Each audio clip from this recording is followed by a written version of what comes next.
జోహన్ Grisham Johan Grisham Johan Grisham John Grisham Gourmia అనుకుంటున్నా.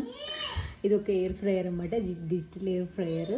మనకి ఇట్లా డిజిటల్ మీటర్ కూడా వస్తుంది. ఇది ఈరోజు మేము తీసుకొచ్చాము, ఓపెన్ చేసి చూపిస్తాను మీకు ఎలా ఉంటుంది అనేది.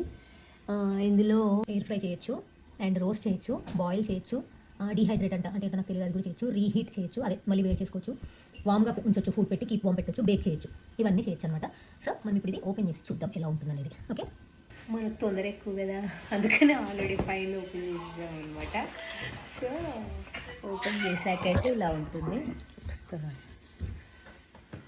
ఎలా ఉంది అనమాట. ఇది ఓపెన్ చేశాక నేను మళ్ళీ పెట్టాను. ఇది ఎయిర్ ఫ్రైయర్ చూడండి ఇలా ఉంది. దీంట్లో మనకి ఏది ఎప్పుడెప్పుడు ఎలా వండుకోవాలి అనేది ఒకటి గైడ్ అండ్ ఇంకొకటి ఇచ్చారు మనకి రెసిపీ బుక్. సో ఇప్పుడు మనకి ఓపెన్ చేద్దాం.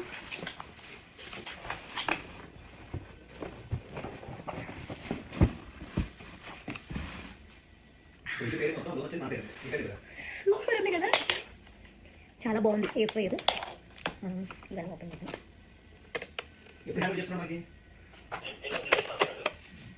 దీనికి హ్యాండిల్ ఉంటుంది, అదైతే రాలేదు. అసలు ఎయిర్ ఫ్రైయర్ లోపల ఎలా ఉంటుంది అది కూడా చూపిస్తాం. ఇది ఇలా ఓపెన్ చేసుకోవచ్చు, పెట్టుకోవచ్చు అన్నమాట. ఇదంతా మెటల్ బాడీ ఉంది. ఇది హ్యాండిల్ అనుకుంటున్నా, ఇక్కడ మనకు ముందు చూపించారు ఈ హ్యాండిల్. అండ్ ఇదేమో ప్లేట్ అన్నమాట, స్టాండ్, మనం దీంట్లో ఫ్రైస్ పెట్టుకోవాలి. ఇదేమో లోపల పెట్టి స్టాండ్ వేసి చేసేది. ఇది కూడా ఇన్స్ట్రక్షన్స్ ఇచ్చారు. ఇలా మొత్తం అయితే ఇలా పట్టింది. దీనిపైన మనకి ఇది ఉంది కదా, ఇలా పెట్టాలన్నమాట. దీని మీద ఫ్రై అయిన తర్వాత తీసుకోవాలని అనుకుంటున్నా, నాకు కూడా ఇంకా తెలియదు, ఫస్ట్ టైం కదా, చూద్దాం. ఇక్కడ మనకి డిజిటల్ మీటర్ వస్తుంది, అయితే మనం స్విచ్ ఆన్ చేసినప్పుడు తెలుస్తుంది అనమాట. ఓకే, అండ్ మనకి లోపలంతా మెటల్ బాడీ. ఎయిర్ ఫ్రైయర్స్లో చాలా మోడల్స్ ఉంటాయి.